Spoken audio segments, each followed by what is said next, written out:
చుట్టూ కొండలు, అందమైన జలాశయం, పాపికొండలను తలపించే ప్రాంతం. ఆ నగరవాసులకు మంచి పిక్నిక్ స్పాట్. హాలిడే వస్తే కుర్రకారుకు ఇష్టమైన ప్రదేశం. వందలాది ఎకరాలకు సాగునీరు, లక్షలాది ప్రజల దాహార్తిని తీరుస్తోన్న ఆ జలాశయం ఇప్పుడు డెత్ జోన్గా మారింది. సరదా కోసం వచ్చే కుర్రకారు కొద్దిపాటి నిర్లక్ష్యంతో మృత్యు ఒడిలోకి జారిపోతున్నారు. నిషేధిత ప్రాంతంగా పోలీసులు ప్రకటించిన మరణ మృదంగం మోగుతూనే ఉంది. ధర్మసాగర్ జలాశయం పేరు చెప్తే వణికే పరిస్థితి ఎందుకొచ్చింది? ఇంతకీ ఆ మరణాలకు కారణాలేంటి?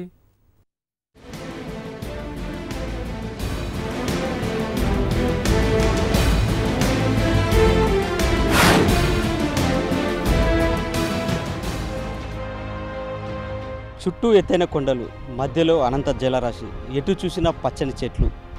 పర్యాటక ప్రాంతాన్ని తలదన్నే రీతిలో ఉన్న ఈ ధర్మసాగర చెరువు ఓరుగల్లు ప్రజల దాహార్తిని తీరుస్తుంది.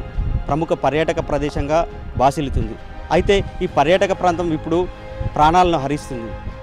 ధర్మసాగర్ రిజర్వాయర్ దుఃఖసాగరంగా ఎందుకు మారుతుంది? అసలు ధర్మసాగర్ రిజర్వాయర్లో ప్రమాదాలకు గల కారణాలేంది ఇప్పుడు తెలుసుకున్నాం.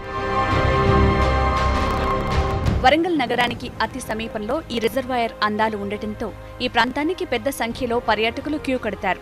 వీకెండ్ వచ్చిందంటే యువతీ యువకులు సరదాగా గడిపేందుకు ఈ ప్రాంతానికే ప్రాధాన్యమిస్తారు. సీజన్తో సంబంధం లేకుండా వనభోజనాలంటే వరంగల్ వాసులకు గుర్తొచ్చేది ధర్మసాగరే. ఇక్కడికి వచ్చే సందర్శకుల్లో విద్యార్థులే ఎక్కువ. వచ్చి రాని ఈతతో జలాశయంలోకి దిగి చేపలను పడుతూ సెల్ఫీల కోసం ప్రాణాలను పోగొట్టుకుంటున్నారు. 3 ఏళ్ల వ్యవధిలో ఈ రిజర్వాయర్లో మునిగి మృతి చెందిన వారు 17 మందికి పైగా ఉన్నారు. మృతుల్లో యువకులు, విద్యార్థులు ఎక్కువ సంఖ్యలో ఉండటం ఆందోళన కలిగిస్తోంది. తల్లిదండ్రులకు వేరే చోటు పోతున్నాం అని చెప్పడము, ఇక్కడికి వచ్చిన తర్వాత ఫ్రెండ్స్తో వచ్చి ఆ సరదాగా వాళ్ళు మైమరిచిపోయి ఏం చేస్తున్నాం అనే ఒక విచక్షణ జ్ఞానాన్ని కోల్పోయి అందులో దిగడము, చావడము అనేది జరుగుతూ ఉంది. అది మానుకోవాలి. ధర్మసాగర్ రిజర్వాయర్ ఇంటిక్వెల్ సమీపంలో వరుస మరణాలు సంభవించడం వల్ల ఈ ప్రాంతాన్ని నిషేధిత ప్రదేశంగా ప్రకటించి చెరువు కట్టపై హెచ్చరిక బోర్డులు ఏర్పాటు చేశారు. తాగునీటి రిజర్వాయర్ కావటం వల్ల ఈత కొట్టడం, మద్యం సేవించడం నిషేధించినట్లు బోర్డులు ఏర్పాటు చేసి పోలీసులు చేతులు దులుపుకున్నారు. ప్రమాదం జరిగినప్పుడు మాత్రమే పోలీసులు పహారా ఏర్పాటు చేస్తున్నారని, నిరంతర గస్తీ ఉంటే బాగుంటుందని స్థానికులు అభిప్రాయపడుతున్నారు. ప్రతిరోజు కొన్ని వందల మంది పర్యాటకులు వచ్చిపోతున్నారు. అందు స్పెషల్గా ఈ యొక్క హాలిడేస్లో అయితే పిల్లలు చాలామంది కూడా వచ్చి చూసిపోతున్నారు. కానీ ఇక్కడ అక్కడక్కడ కొన్ని హెచ్చరిక బోర్డులు పెట్టినా కూడా వాళ్ళు నిర్లక్ష్యభావంతో అందులో దిగుతున్నారు.